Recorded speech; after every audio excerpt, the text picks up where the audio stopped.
Welcome to episode 40 of Discovering Nagasaki from Below. My name is Chad. In my ongoing weekly vlogs, you can experience everyday life in this scenic and fascinating part of Japan. This week only Daniel Hazen, Kathy Garrett, and Denise Rollheiser were able to correctly answer both of last week's vlog questions.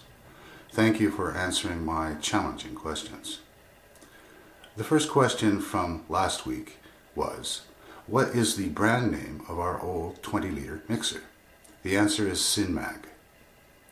The second question from last week was, which flowering plants or trees did I show at Matsumoto's azalea garden? The answer is sakura, primrose, rhododendron, moss phlox, and reed spidia. On this chart you can see a summary of the 6 peripheral kanji particle groups and the 26 kanji root particle groups that I have covered since episode 8. With the 483 kanji particles in these groups, you can logically construct all of the 2,136 joyo kanji that are commonly used in the Japanese language. As I mentioned back in episode 13, this effective system of kanji acquisition comes from the book Kanji ABC by Andreas Forster and Naoko Tamura. In today's vlog, I will show you how I am preparing the soil for my new seedlings. I will also give you a tour of the Fukusaji Temple in downtown Nagasaki and its famous Fuko pendulum. Let's get started. Today I have the Suzuki truck loaded up with my 2 cultivators and 44 bags of fertilizer for land that I'm sharecropping this year. There are 30 bags of dead leaves and 14 bags of rice bran. No problem to transport with a massive payload of 300 kilograms. After 3 weeks, these okra seedlings are out of the ground and growing quickly. The same is true of our asparagus, parsley, bell peppers, paprika, arugula, yellow mini tomatoes, red mini tomatoes, butternut squash, eggplants, Swiss chard, zucchini, cucumbers, beets, soybeans, and string beans.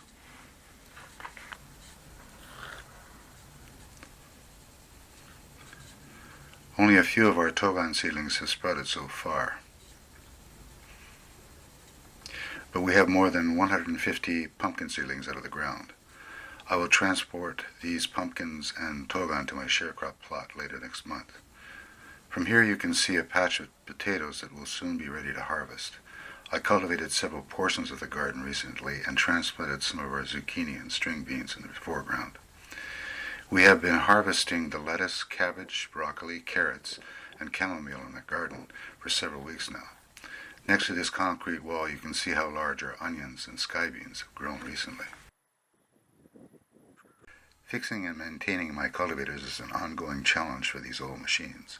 Last November, in episode 16, I installed a new set of tines on both of my cultivators. To keep them working properly, though, I recently had to clean their clogged carburetors and replace their gaskets, fuel lines, air filters, crank cords, and V-belts. I have already unloaded my cultivators and fertilizer next to my sharecrop plot. This plot is about 3.5 kilometers from our farm. Today I will spread all of this fertilizer, mulch the soil and fertilizer with my Honda cultivator, and make furrows with my Mitsubishi cultivator. First I have to spread the dead leaves over the soil using this garden scoop. These leaves will eventually decompose in the soil and create nutrient-rich humus.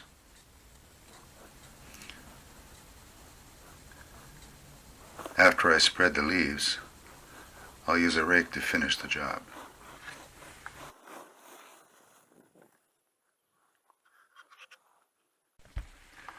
Now that I have spread out the leaves over the soil, I will spread out some rice bran using the same garden scoop. Over here you can see the rake that I used to spread the leaves and the 30 empty bags that I used to transport the dead leaves. This rice bran is much easier to spread evenly on the soil. In Japanese it is referred to as nuka. It is light enough to be caught in the wind, but it forms clumps when it gets wet.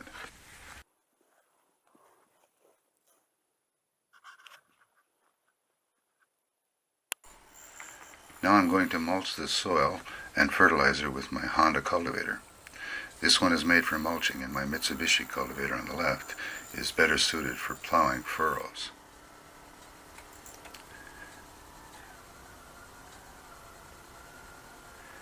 Even with this cultivator, this mulching job will take a couple of hours to complete.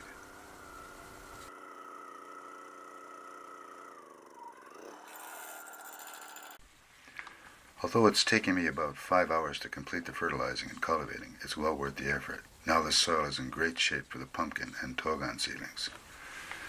I've already plowed each furrow on the plot a couple of times to make them straight and deep. I'll do one more pass on this last row with my Mitsubishi cultivator to finish the job.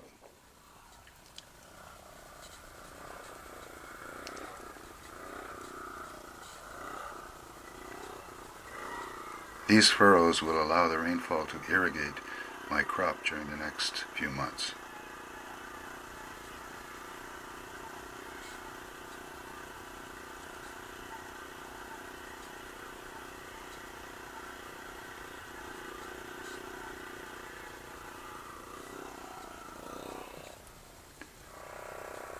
There is no running water near this farmland, so I'll have to actually transport water here for additional irrigation.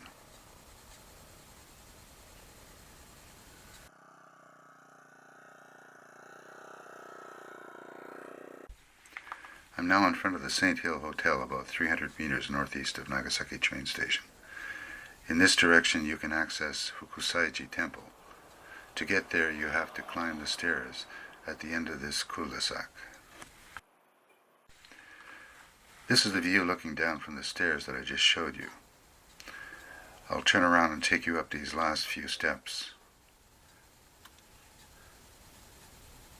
On my left, you can see a temple and a large statue in the distance behind this parking lot. This large bell on the left in front of this temple is rung every day at 11:02 a.m. to mark the time that Nagasaki was bombed more than 75 years ago. The remains of about 16,500 victims of that atomic bombing are interred on these grounds in central Nagasaki. I'll show you the view from the central parking lot of this temple.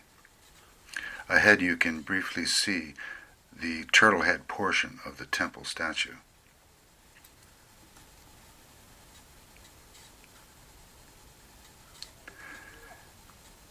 In this direction you can see Nagasaki Station in the distance. Behind me is an 18-meter high statue of Kannon, the goddess of mercy, standing on the back of a turtle. This is the view looking out from the Fukusaji statue. I'll quickly show you the interior of the ground floor.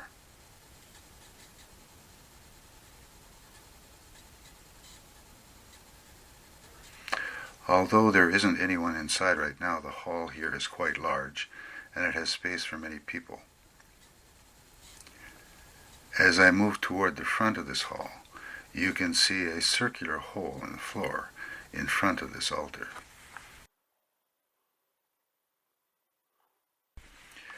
The original Obaku Zen Fukusaji Temple here was built in 1628 and later destroyed by the atomic blast in 1945. Outside this entrance you can see a traditional kusari toy, or rain chain, hanging from the roof. I'll take you down these stairs to show you the Foucault pendulum that was suspended here in 1976 when this Kannon statue was built to commemorate the victims of Nagasaki's atomic bomb. On the basement floor of this statue is a small collection of artifacts dating back to 1945.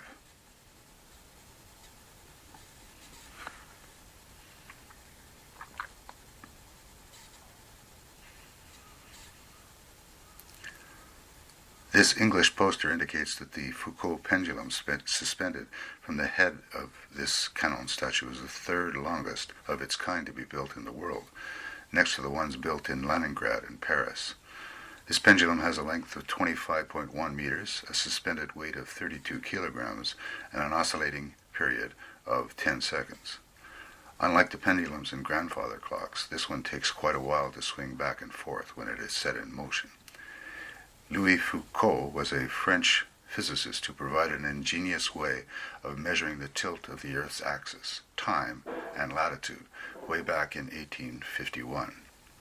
In these glass cabinets, you can find old army helmets, uniforms, and a samurai sword on display.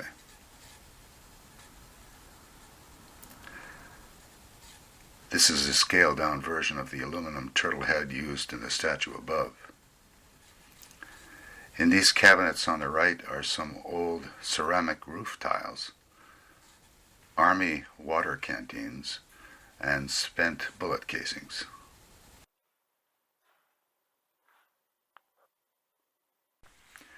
Like many of the older houses in Nagasaki, the ones around this temple require a steep climb. From here you can see a different view of the Kannon statue here at Fukusaji Temple. Although this temple is considered a national treasure here in Japan, very few tourists or local residents have visited this venue. Even my wife Yasuko, who has lived in Nagasaki for most of her life, has never seen this place. Due to the many tall buildings in this area, the Kannon statue isn't visible from downtown Nagasaki or even Nagasaki Station.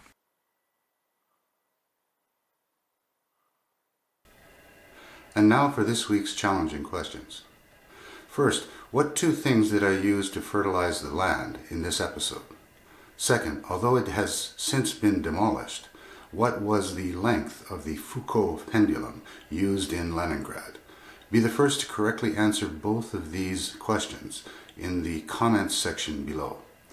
I will announce the first 3 people who do so at the beginning of episode 41.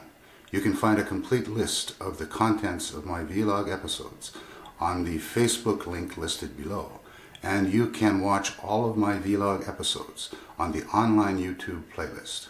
Today's B-roll involved farming, so in episode 41 my B-roll will involve cooking. Stay tuned for more interesting vlogs from and about Nagasaki. See you next week.